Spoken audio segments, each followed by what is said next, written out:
Hello, সবাই কেমন আছেন? আশা করি সবাই ভালো আছেন। আমাদের তো গলা আর শরীর সত্যি ভালো নেই, বুঝতেই পাচ্ছেন। এই অবস্থাতেও ঘর সংসার করছি যখন, ব্লগটাও করতে পারবো, তাই জন্য কষ্ট করে আপনাদের কাছে ব্লগটা পাঠাচ্ছি। কিছু করার নেই, দেখুন নিজেদের তো চলতে লাগবে, শরীরে যাই হোক না কেন। আর এইটাই হয় জানেন, নিউক্লিয়ার ফ্যামিলিতে থাকলে পরে এই জিনিসটাই আমরা দেখতে পারি। সেটা হচ্ছে স্বামী বাইরে কাজে চলে গেলে, বউয়েরও শরীর খারাপ থাকলে, স্বামীরও শরীর খারাপ থাকলে একা সংসার চালানো, সন্তানকে দেখা খুবই কষ্টের ব্যাপার হয়ে যায়। কারণ সন্তান তো মা বাবার মুখের দিকেই চেয়ে তাকিয়ে থাকে, তাই না? আর এখানে আমাদের লাল চা হয়ে গেল, হাজব্যান্ড বানিয়েছে। আর আজকে দেখুন সকাল থেকে বৃষ্টি হয়েছিল, সকাল থেকে বেশ সোনালি রোদ্দুর, বেশ দুর্গাপুজো মানে পুজো এসে গেছে যে ভাবটা হয় না, জানি না আপনাদের বোঝাতে পারছি কি না, অমনি মানে ভাবটা সকাল থেকে এই রেস্টটাই আছে। আশা করছি এরকম যদি থাকে ওয়েদারটা তো খুবই ভালো হবে, জানি না কতটা কি হবে না হবে। আর এদিকে প্রিয়াংশুবাবু ঘুমোচ্ছে, কারণ খুব বেশি টাইম হয়নি, ও নাকি ডিউটি বেরোবে। হাজব্যান্ড আর আমার দুজনের শরীর খারাপ। এই যে থার্মোমিটার দিয়ে দেখছে, এই ভাইরাল ফিভার এমন হয়েছে সবার, আর প্রচুর কাশি হচ্ছে। কাজও করতে হবে, কিন্তু কিছু করার নেই। আমি ওকে বলছি না আজকে ম্যানেজ করতে, আজকে ছুটি নিতে। পুরো টেম্পারেচার আছে গাটায়, ছ্যাক করছে পুরো। শরীর খারাপ লাগছে? হ্যাঁ,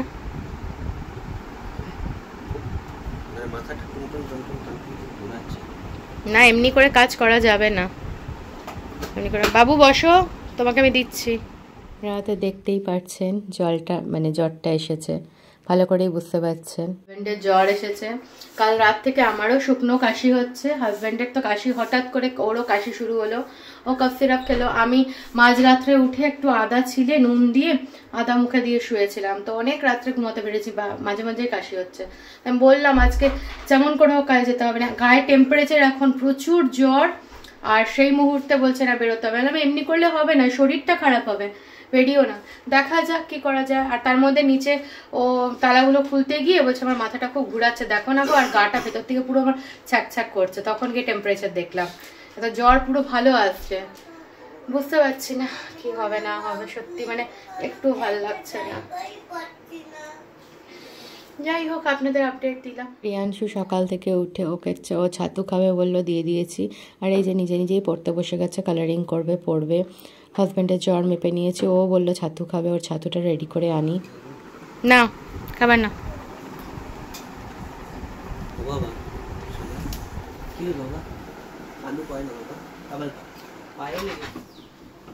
এত বলার পরেও সে ডিউটি যাচ্ছে এরকম অবস্থাতে। চলো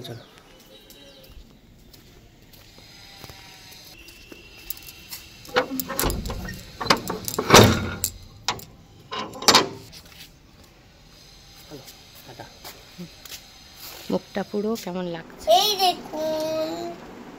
কি দেখছে, কি দেখবে সবাই? বৃষ্টি পড়ছে, আর তুমি পড়ছো? কই দেখি, এখানে পড়ছো?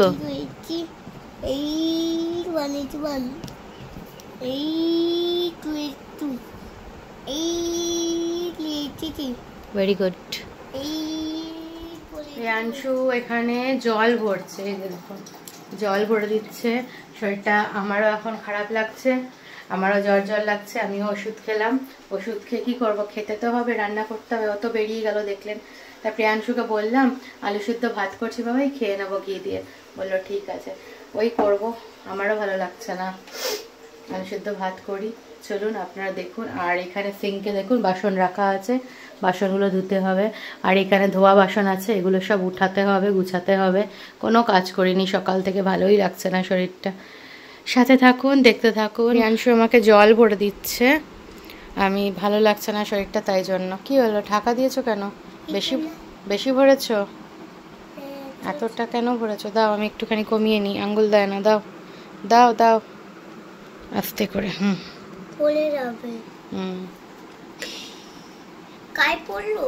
ঢেকে রাখো। সব কিছুর মধ্যেই বেরিয়ে পড়লো কাজে। চোখ দুটো দেখেছিলেন, ছলছল করছিল পুরো। কারণ গায়ে ভালো টেম্পারেচার আছে। কিছু করার নেই, কী করবো বলুন? ওই মানুষটার উপরে আমরা সবাই নির্ভর করি, টোটাল ডিপেন্ডেন্ট। আর সত্যি কথা বলতে গেলে এতগুলো মানুষের পেট চালানো আজকের ডেটে দাঁড়িয়ে ভীষণ টাফ। এবার বলবেন এতগুলো কারা? আমি, আমার সন্তান, সেটা আলাদা ব্যাপার। তার মধ্যে আছেন আমার শাশুড়ি মা, শ্বশুরমশাই, আমার বাবা, এখন তো মা নেই, আমার কাকা শ্বশুর, আমরা সবাই তার উপর নির্ভর করে আছি। আমি সবসময়ের জন্য চাই যে আমার স্বামী সুস্থ থাকুক, সন্তান সুস্থ থাকুক, ওরা ভালো থাকলে আমি ভালো থাকবো। আমার স্বামীর একটাই কথা, শাক ভাত খাই, নুন ভাত খাই, সবাইকে দিয়ে থুয়ে একসাথে খাবো, ওটার মজা আলাদাই। আমি যদি শাক ভাত খেতে পারছি তো সবাই শাক ভাত খেতে পারবে। তো সেই হচ্ছে ব্যাপার। আর এই কাজের যে প্রবলেমটা না, কাজের প্রবলেমটা প্রাইভেট ফার্মে যে আছে সে বুঝবেন। এই কোভিডের পরে কাজ পাওয়াটা খুব মুশকিল হয়ে, তো মানে অসুবিধা তো নেই, দেখুন কাজ আছে ঠিক আছে, কিন্তু প্রেশার প্রচুর। আর কাজ চলে গেলে পরে তখন মুশকিল। চলে গেলে কি, দেখুন একটা মানুষ কাজ করে, এত বছর ধরে কাজ করছে, সে পেয়ে যাবে ঠিকই, কিন্তু মনের মতন পেতে তখন মুশকিল, তখন আবার তাকে খুঁজতে হবে। তো এই সব নিয়েই সংসার, কিছু করার নেই। আমারও কোনো ছুটি নেই, ওর বাবারও কোনো ছুটি নেই। হ্যাঁ, আমার একটু নিস্তার ছিল, আমার একটু আরাম ছিল যখন মা ছিল। আমার শরীরটা খারাপ হলে পরে আমি একটু রেস্ট নিতে পারতাম, মা থাকতো ওখানে পাশে, মানে মা আমাকে দেখতো। কিন্তু শুনলাম খড়গপুরে আমার বাবারও শরীর এরকমই অবস্থা, বাবারও ওই সর্দি জ্বরটা হয়েছে। বাবাকে বললাম সাবধানে থেকো, ওষুধ খেও, বাবাও বলল হ্যাঁ এখন সবার হচ্ছে এরকম। আমার শাশুড়ি মাও আজকে জানালো যে সবার হচ্ছে, মামুনি সাবধানে থেকো। কি করব বলুন, সাবধানে তো থাকার চেষ্টাই করছি, কিন্তু সাবধানে থেকেও তো এত কিছু হচ্ছে। তাই প্রিয়াংশুকে স্কুলে পাঠাইনি যাতে ও সুস্থ থাকুক।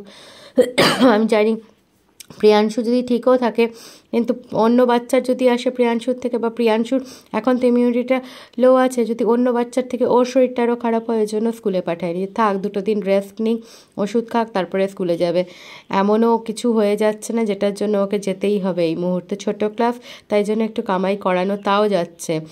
আর এটা সত্যি বলতে গেলে শরীর আগে, তারপরে স্কুল। আমি এখানে মানে এটা কখনোই বলবো না যে স্কুলে যেও না, ঘরে থাকো, তা নয়, কিন্তু শরীর খারাপ থাকলে তখন কি করা যাবে। ইতি মুহূর্তে প্রিয়াংশু ডাকছে, কিছু দেখাবে। বললাম ঠিক আছে, আমি ভাতটা বসিয়ে আসছি, ভাতের মধ্যে শুধু আলু দিয়েই বসাচ্ছি। ওকে বলেছি, ও বলেছে হ্যাঁ মাম্মা ওটাই খাবো। ও সত্যি আমার লক্ষ্মী ছেলে, সোনা ছেলে। ও সত্যি, মানে এটা সত্যি বলছি, টাচউড। আপনারা এটাই শুনতে চান, বলেন যে টাচউড বলো, না তো নজর লাগে। দেখুন নজরে বিশ্বাস করি না, যার যখন যেটা মনে হয় সেটা বলতেই পারে। কিন্তু সত্যি কথা বলতে গেলে আমার হাজব্যান্ড সবসময় একটা কথা বলে যে ঠাকুর যদি কারুর খারাপ করবে তো ঠাকুরই করতে পারে, আর কারুর ভালো রাখবে তো ঠাকুরই রাখবে। তাই জন্য ঠাকুরের ওপরে কিচ্ছু হয় না, তাই জন্য মানে এইসব মানতে চায় না। তাও আপনারা বলেন বলে আমি বললাম যে টাচউড। সত্যি ও আপনাদের সবার ভালোবাসা আর মানে আশীর্বাদের ও স্বরূপ, কারণ ও হচ্ছে সত্যি সোনা ছেলে, সোনা মুখ করে প্রত্যেকটা জিনিস খায়। আর শুধু আলু দিয়ে ভাতটা সিদ্ধ করে দিয়েছি, বাস খেয়ে নিয়েছে। আমি আর প্রিয়াংশু আছে গরম জল করে হাত পা ধুয়ে নেব, আর কিচ্ছু করব না, মানে কিছু রান্না করব না, ওটাই খেয়ে নেবো। ওবেলা ওর বাবা আসুক, তারপরে দেখা যাবে কি হবে না হবে। শরীর সত্যি আমার একটুও চলছে না, এখনও আপনাদের ভয়েস ওভার দিচ্ছি, হাত পা ব্যথা করছে। আর আমি ভয়েস ওভার দেওয়ার পরেই আপনারা ব্লগটা পান, মানে তার 1 ঘন্টার মাথায় ব্লগটা পান, মানে বিকেলবেলা এখন হচ্ছে। আমি এখন মাত্র ওষুধটা খেয়ে এসে ভয়েস ওভার দিচ্ছি, মানে প্যারাসিটামল খেয়ে এসে। কত ওষুধ খাওয়া বলুন, ভালো লাগছে না, কিন্তু খেতেই হবে, কিচ্ছু করার নেই। না খেলে দাঁড়াবো কী করে, করবো কী করে কাজগুলো, সন্তানটাকে দেখবো কী করে। ওই যে মা, মা শব্দটার অর্থ প্রচুর দামি। মা হয়েছি, মা হয়ে তো সব কিছু বুঝতেই হবে, কিছু করার নেই। আমি প্রিয়াংশুকে বলিনি, দেখুন ও নিজে নিজে এখানে কার্সিভ রাইটিং করছে। আচ্ছা দেখিয়ে দিচ্ছি।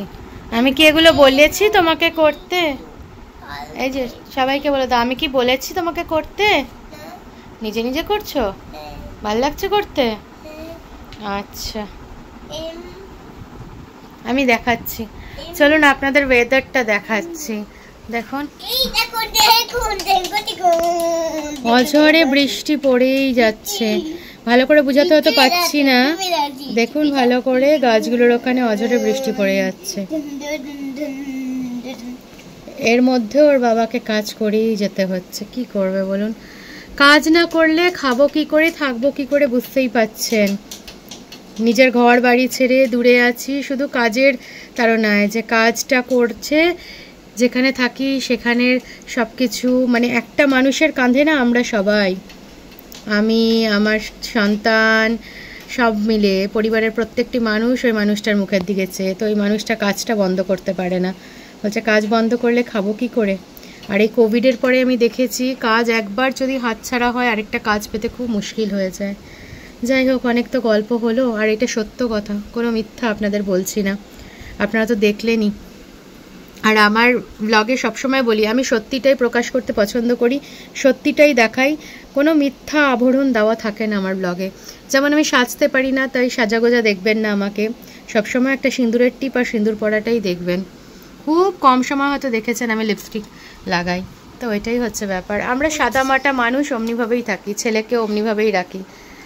এই দেখুন জেলিফিশ বানিয়েছে প্রিয়াংশু, ও নাকি মোবাইলে দেখেছে, মোবাইলে দেখিয়ে কোথা থেকে শিখেছে, সে কতগুলো জেলিফিশ বানিয়েছে দেখেছেন। পুরো পুরো অন্ধকার, দেখুন না, ঘর দেখে বুঝতে পারবেন, লাইট না জ্বালালে চলবে না।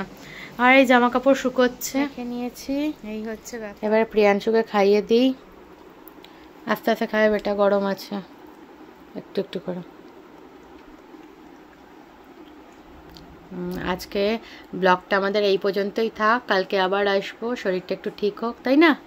সবাই ভালো থাকবেন, সুস্থ থাকবেন, টেক কেয়ার। চ্যানেলটিকে সাবস্ক্রাইব করে প্লিজ পাশে থাকবেন বেল আইকনটিতে দাবিয়ে।